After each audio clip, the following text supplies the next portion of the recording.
morning, guys. Welcome to episode 10 of Safari Snippets. The weather's a little bit grim outside today. We were going to have our guides Q&A outside, but it's a little bit overcast and wet, so we're doing it inside Masava Lodge. But before we get into that, some news for you. We have a really cool quiz this week for you guys. Please stay tuned to the end where we give you guys a little bit more information and give away what the prize is. There's going to be a very cool prize. Okay, so let's get into it. Our Q&A with the guides. Nick, why don't you go first? Okay, so I have the first question from one of our viewers is, why do snakes lose their skin? This is quite an interesting question. Snakes will actually shed their skin in order to help them to grow. And then sometimes snakes actually also get parasites with them on their body. And shedding their skin actually helps them to lose those parasites as well. And it's quite interesting. It almost removes right off the snake like a sock. It starts off at the nose and then works its way out. And the shedding actually becomes inside out during that process, which is pretty cool. Thanks, Nick. Okay, so question for me. Emily, have you had any close encounters? Had a few. We do sometimes get quite close to the animals. There's none that have made me particularly scared. However, I did once have an old elephant bull who rested his trunk on my car door, and I was looking at his tusks like this, and my heart was in my throat at that point. So that was about as close as it gets. It's pretty close. Cool. Alright. Another question is, if we were to visit, what would your typical day look like? Our typical day is always a difficult one. Actually, not every day is quite typical, but it normally starts with quite an early morning wake up with a nice cup of coffee before the sun rises. Then we typically head out for a morning safari for around 3 hours or so. Depending on what we see and what we find, come back, it's a really nice breakfast. And then pretty much the day is yours to relax around the pool, enjoy the sun. And then it's a nice lunch. And then typically we head out again for an afternoon sundowner, where we will watch the African sunset over the bush, which is my favorite time. And then typically a little bit with the spotlight, as you've seen in one of our episodes. And we make our way back to camp for a nice 3-course dinner. And then we look forward to tomorrow. Cool. Not a hard life. No, not so difficult. Okay, another question. Do animals become familiar with you as rangers? Familiar as in they recognize individual people? Not so much. Maybe elephants have the intelligence to recognize individual people, but other animals I don't think so. However, there is something which we term habituation. So the animals, they get used to seeing our cars every day, and they get habituated to it. So that, if we drive up, if you've seen us come up to the leopard, for example, that moved right past in front of our car, and it didn't really pay us any attention. So it's very used to seeing cars, and it just ignores us. So that's what we call habituation. I think that's the closest thing to becoming familiar with us that I can describe. Cool. Another question we have is, why can't ostriches fly? Quite a difficult question. A little bit more technical if we have to go into it. One, they can't fly because they're really heavy birds. But two is, if we go a little bit more details, they actually lack what we call a kill, which connects the breastbone into the pectoral muscle, and that would allow for flight to happen.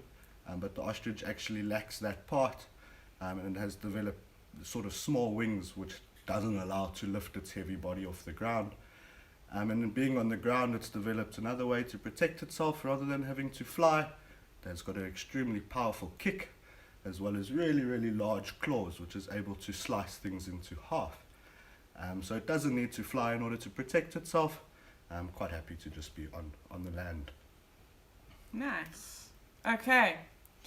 Right, now this is a question from the little boy of a friend of mine called Ruben. So hello, Ruben.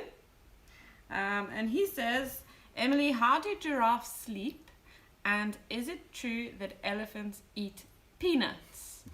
Okay, so how do giraffes sleep is a very good question. I get asked this a lot on safari. They can sleep standing up. A lot of animals can sleep standing up because they always want to be ready to run in case a predator arrives. But they can also lie down. Kind of like a horse, they'll lie on their side and then they'll curl their neck around onto their back. But they'll literally do that for 5 minutes.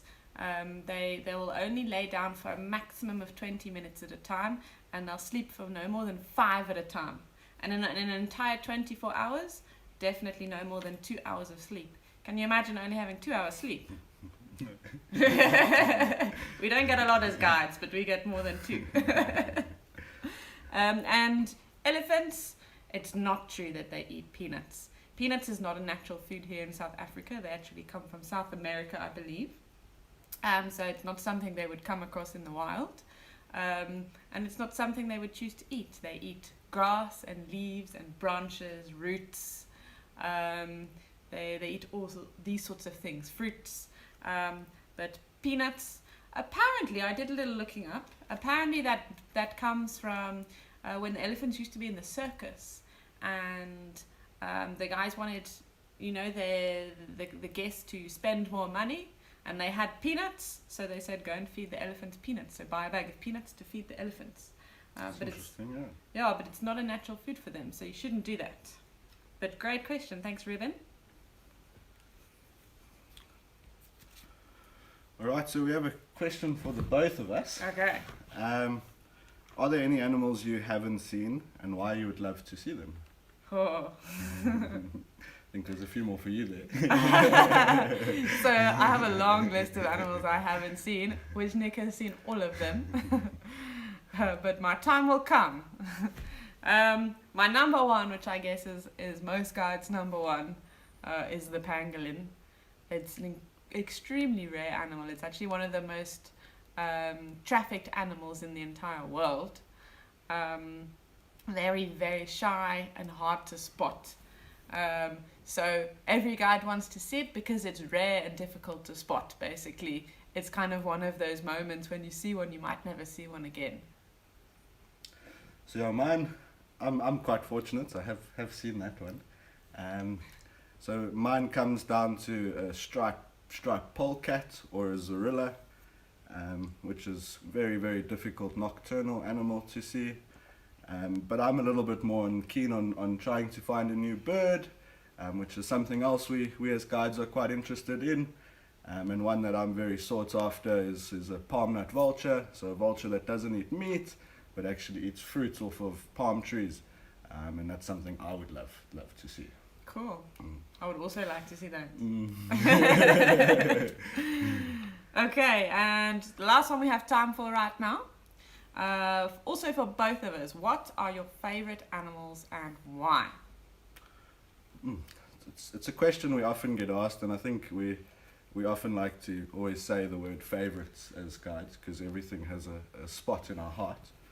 But if I had to give a top 3, it would probably be elephants and then a toss-up between a leopard and a wild dog.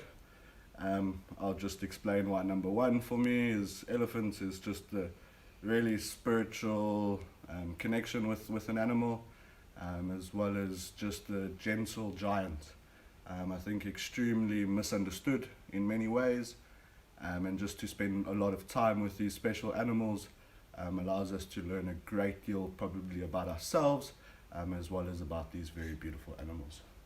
So those are my animals. Well, he kind of stole my thunder there. I should have gone first. So, I have the same 3 favorites, but in a different order. So my number 1 would be wild dogs, but it's very, very closely followed by a leopard. So close that sometimes I actually change my mind, especially if I'm sitting with Saseko, who's my favorite. And then my number 3 is elephants. So wild dogs are my favorite because they're so social. Every time you see them, it's always exciting. They're interacting, they're playing, they're hunting. They hunt every single day, twice a day, and it's during the day as well. So when you find wild dogs, you're almost guaranteed a really exciting sighting. And just the way they look after each other, they care for each other, I find it very touching. They're cool animals. Very special animals indeed. Yeah. Very special. Okay, we've got on quite long actually. This is quite a long episode, so thanks for all your questions. I'm sorry we didn't get to answer any more. So now let's announce the big quiz and exciting prize that we've got. So we have a quiz for you guys, which we'll post a link for. To enter the quiz, we please ask you to subscribe to the Ukiyo Cliseri Live YouTube page, as well as Cliseri Drift's Facebook page. There'll be 10 questions that you guys would have had to watch the episode in order to get some of the answers to. And we think we've got a really special prize for you, which is a hot air balloon safari with a champagne breakfast for 2 people with Bill Harrop's the original Bill Harrop's hot air balloon safari. Which I think is pretty cool. I would like to keep it for myself. I have never done a hot air balloon safari, and I would be super excited. Are we allowed to enter? I don't think so. So yeah, guys, please enter the quiz. Share it with your friends and family so they have a chance to win as well. And we look forward to giving you guys the winner in the 1st of May. Okay, yeah, so we're announcing the winner on the 1st of May. Remember to subscribe to Ukiyo Cliseri Live YouTube and like our Cliseri Drift Facebook page in order to enter. Good luck, and we'll see you in a couple of days. Have a good one. Cheers.